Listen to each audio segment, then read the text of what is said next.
Assalamualaikum warahmatullahi wabarakatuh. Perkenalkan, saya calon guru penggerak Angkatan 9 Kabupaten Kutai Timur. Nama saya Heni Dwi Susanti dari SMP Negeri 1 Kombeng. Pada kesempatan kali ini saya akan melakukan wawancara dengan Bapak Osias Hilmar selaku Kepala SMP Negeri 4 Kombeng untuk pemenuhan tagihan tugas saya di modul 3.1 tentang pengambilan keputusan berdasarkan nilai-nilai kebajikan sebagai pimpinan. Baik, kita mulai saja ya Pak ya. Selamat siang Bapak. Mohon maaf Bapak, saya mengganggu waktu Bapak. Untuk saya wawancara, sebelumnya saya ucapkan terima kasih Bapak sudah bersedia menerima saya dan sudah meluangkan waktunya untuk saya wawancara dengan Bapak terkait pengambilan keputusan berdasarkan nilai-nilai kebajikan. Baik Bapak, saya mohon izin memulai pertanyaan saya dengan Bapak. Untuk yang pertama Pak, selama ini bagaimana Bapak dapat mengidentifikasi kasus-kasus yang merupakan dilema etika atau bujukan moral? Menurut Bapak bagaimana? Ya, kalau menurut saya di setiap lembaga, dalam hal ini di pendidikan pasti banyak masalah yang sering muncul. Tetapi dalam hal ini masalah yang muncul itu pasti kita tidak bisa langsung mempolisnya, tapi kita bisa langsung mengumpulkan dulu informasi supaya kita secara faktualnya supaya kita bisa memilah. Ini masalah ini yang seharusnya keputusan yang diambil itu seperti apa. Jadi langkah pertama harus kita pilih dulu permasalahan itu supaya enak untuk kita bisa mengambil keputusan. Oh, Pak. Jadi masalahnya Bapak bilang dulu Pak ya, apakah termasuk dilema etika atau bujukan moral? Jadi selama ini Pak, bagaimana Bapak menjalankan pengambilan keputusan di sekolah Bapak, terutama untuk kasus-kasus di mana di dalamnya ada dua kepentingan yang sama-sama benar, atau ada di dalamnya mengandung nilai kebajikan yang saling berbenturan. Bagaimana langkah Bapak?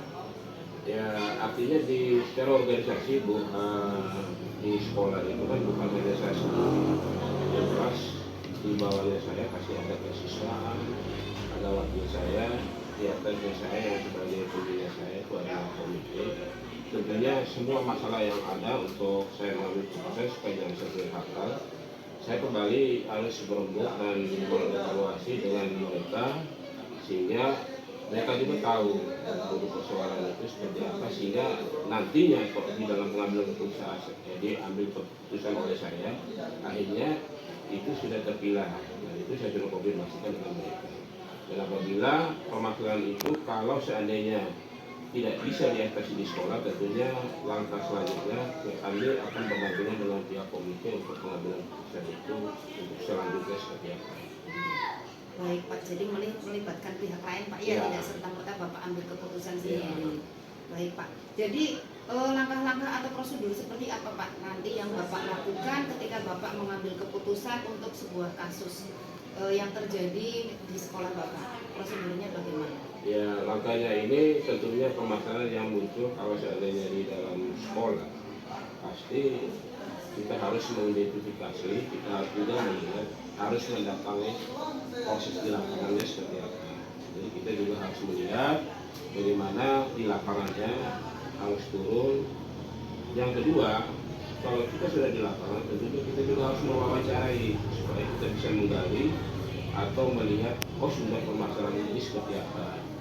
Dan yang ketiga dalam hal ini ya saya harus menganalisa dulu hasil wawancara yang kami sudah wawancara dengan audiens di bawah, apakah ini yang harus diambil keputusannya seperti apa. Jadi yang pertama kita ke lapangan, yang kedua pasti ya mau tidak mau kita harus mewawancarai, dan yang ketiga kita harus menganalisa dari hasil wawancara itu baru saya mengambil keputusan. Jadi ada 3 langkah penting Pak ya, dalam langkah prosedur pengambilan keputusan. Nah, menurut Bapak, hal-hal apa saja yang selama ini Bapak anggap efektif dalam pengambilan keputusan pada kasus-kasus yang di dalamnya mengandung dilema etika? Ya, kalau menurut saya ya selama ini yang saya ambil yang dinilai secara efektif ya apabila ya dilakukan dengan spontanitas, tentunya tergantung kepada objek permasalahan.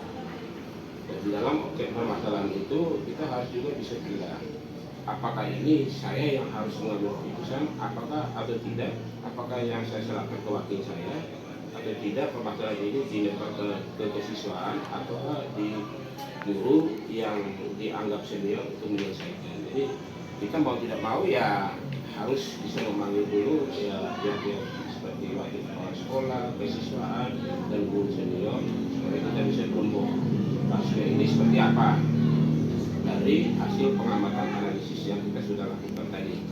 Baik Pak, jadi tetap kita melibatkan pihak-pihak lain. Iya. Baik Pak. Nah menurut Bapak, apakah Bapak ini ketika menghadapi sebuah kasus, Bapak menentukan jadwal atau kemudian membuat sebuah skenario untuk bagaimana menyelesaikan kasus yang terkait dengan dilema etika ini supaya Bapak dapat menyelesaikannya dengan baik? Ya pasti itu kan tantangan. Dalam hal ini untuk mengambil keputusan itu adalah tantangan. Tentunya ya kita bisa harus meyakinkan bahwa masalah yang kita sudah analisa tadi apakah melibatkan dengan siapa dan bagaimana konsekuensinya dengan yang melanggar daripada aturan yang ada tadi, dan ini supaya kita bisa mengambil keputusan itu secara fair. Baik Pak. Nah menurut Bapak nih Pak, apakah selama ini sepanjang kepemimpinan Bapak adakah seseorang yang selama ini membantu mempermudah Bapak dalam pengambilan keputusan, atau faktor-faktor apa saja yang selama ini sangat membantu Bapak dalam pengambilan keputusan terkait kasus-kasus dilema etika atau kasus-kasus yang mengandung rujukan moral? Kalau saya di sini ya maaf aja pasti secara organisasi saya sudah dukung. Dalam hal ini adalah pihak-pihak mana yang harus saya libatkan untuk bisa berdialog, untuk bisa menyelesaikan, karena saya yakin bahwa di satu organisasi seperti sekolah ini pasti ada masalah. Dan hal ini yang pertama wakil kepala sekolah, yang kedua tentunya yang berhubungan dengan siswa pasti kesiswaan dengan pembina OSIS, dan yang keempat di sini yang penentu kebijakan terakhir selain saya itu adalah komite. Nah, ini kita berhubungan dengan orang tua. Jadi Bapak tetap memanfaatkan stakeholder semua yang terkait dengan kepentingan sekolah supaya Bapak bisa mengambil keputusan terbaik. Saya dengan Bapak Osias Herman selaku Kepala Sekolah SMP Negeri 4 Kombeng tentang pengambilan keputusan berdasarkan pada nilai-nilai kebajikan. Terima kasih. Assalamualaikum warahmatullahi wabarakatuh.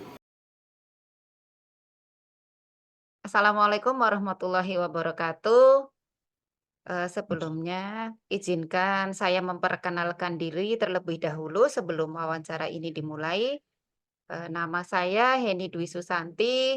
Saya adalah calon guru penggerak angkatan 9 dari SMP Negeri 1 Kombeng, Kabupaten Kutai Timur.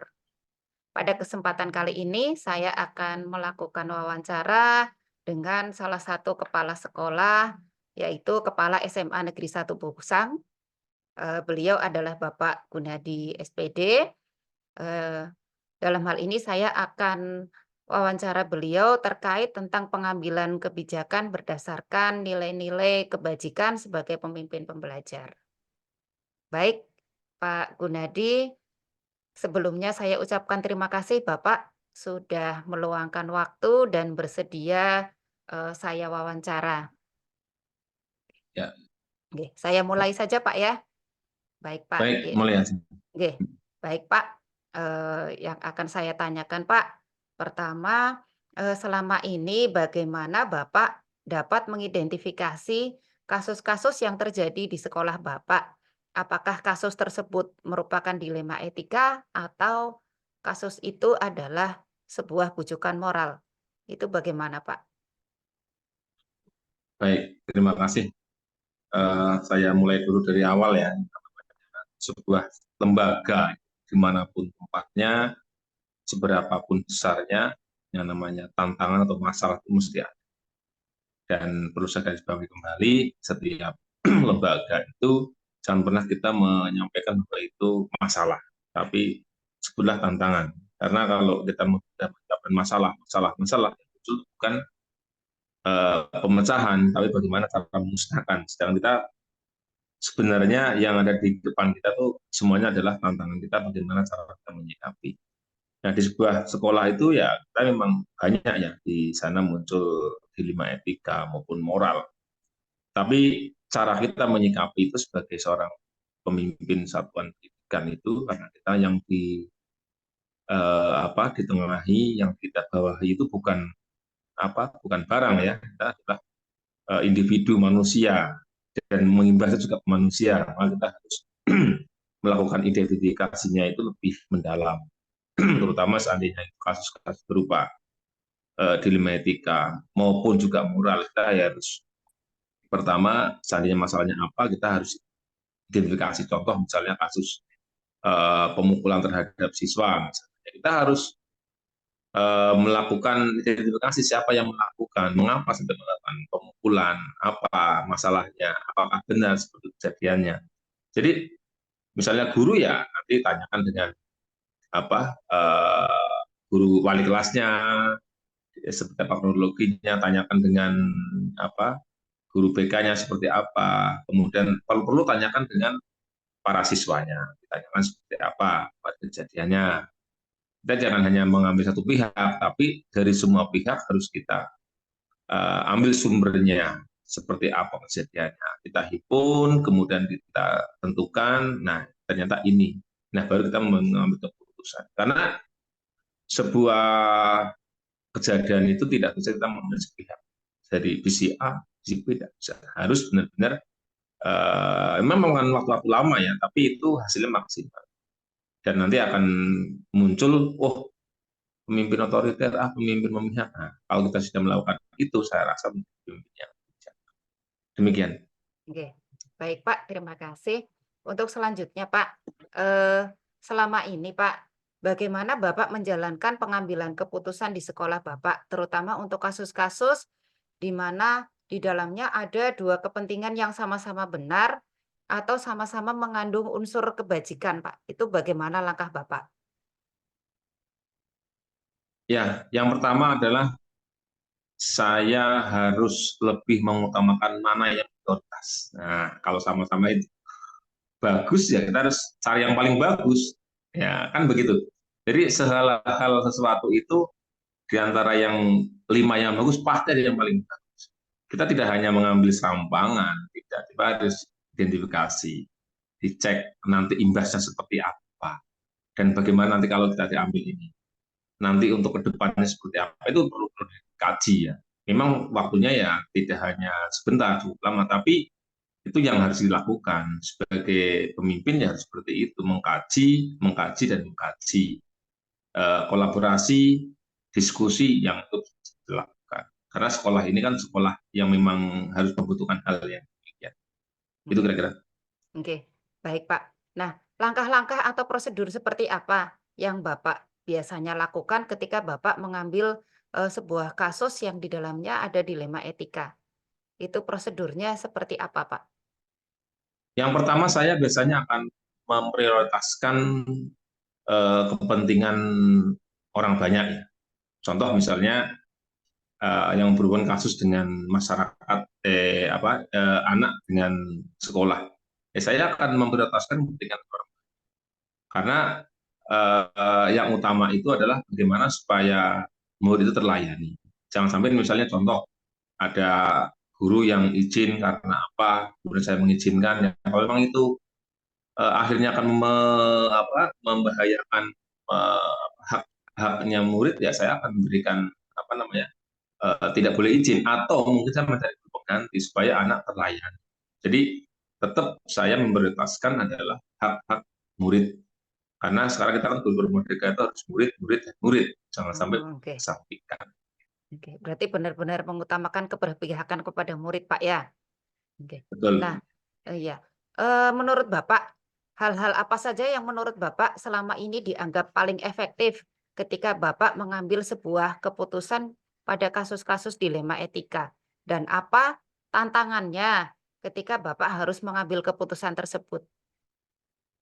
Saya yang paling efektif saat ini adalah memecahkan sebuah tantangan itu dengan kolaborasi.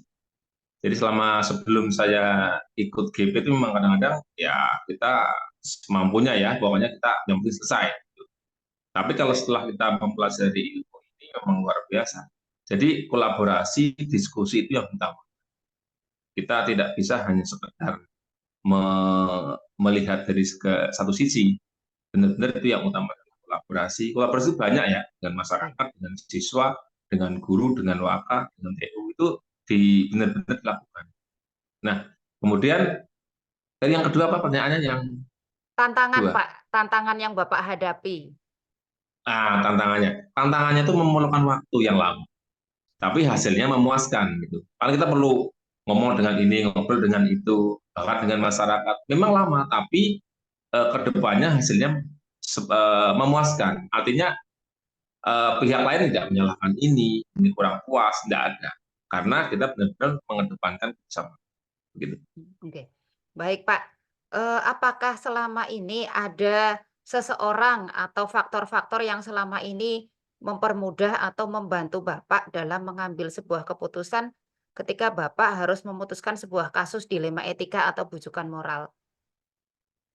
Ada yang mendukung, ada kemudian yang menghalangi, juga menghalangi, yang mengganjal ada. Oh, iya. Yang namanya sekitar sebuah lembaga pasti ada yang pro, ada yang kontra. Tapi kita harus bagaimana cara menyikapinya, kan begitu.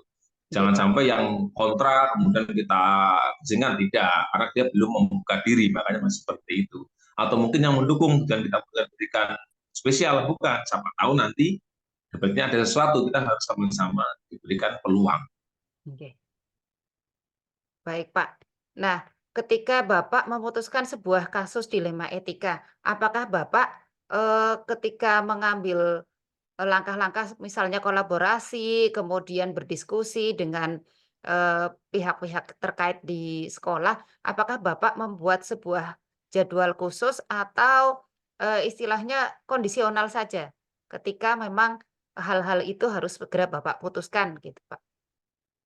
Tergantung kasusnya. Kalau kasus menyangkut orang banyak, masyarakat, saya jadwalkan. Tapi kalau yang sifatnya insidental, ya saya langsung to the point saja, karena itu sangat harus diselesaikan secara cepat, kan gitu. Makanya melihat kasusnya. Kalau kasus besar, melibatkan masyarakat, melibatkan orang banyak, dan nanti akan bersandungan hukum, ya kita harus menjadwalkan ketemu dengan ini, dengan itu. Kalau misalnya cuma sekitar anak terlambat atau mungkin anak berbicara, ya itu kan hal-hal yang bukan kecil ya, artinya bukan menyebutkan kasus, bukan, tapi kan itu bisa diselesaikan dalam satu 2 jam saja. Oke. Baik, Pak. Demikian. Oke, terima kasih, Pak. Ini pertanyaan terakhir dari saya, Pak. Dari semua hal yang telah Bapak sampaikan tadi, menurut Bapak, pembelajaran apa yang dapat Bapak petik atau pengalaman apa yang Bapak ambil ketika Bapak mengambil sebuah keputusan terkait kasus dilema etika? Sebenarnya begini ya, dilema etika itu sebenarnya kasus itu sebenarnya, bukan kasus, saya mengatakan tantangan itu sebenarnya begini ya. Kita sebenarnya semua masalah, semua kasus, kemudian itu etika maupun itu moral. Yang penting bagaimana cara kita memposisikan diri. Bagaimana cara kita memposisikan diri. Itu yang penting. Karena selama ini kan banyak orang bermasalah, banyak orang yang melakukan penyimpangan itu karena belum bisa memposisikan. Nah, dianggap sebagai pemimpin yang otoriter, kemudian yang berpihak terhadap tertentu itu karena dia belum bisa menempatkan diri sebagai pemimpin. Nah, kalau sudah mengikuti guru penggerak, saya yakin bisa menempatkan itu, karena ilmunya itu ada di guru penggerak. Demikian. Oke. Baik, terima kasih banyak Bapak atas waktunya dan jawaban-jawaban dari Bapak yang tentu saja banyak sekali saya ambil pelajaran dari pengalaman Bapak sebagai pemimpin di sekolah Bapak. Terima kasih atas waktunya. Saya kira sudah, Pak, ya. Saya setelah ini pamit, saya akhiri. Wassalamualaikum Baik. warahmatullahi wabarakatuh dan selamat malam. Waalaikumsalam.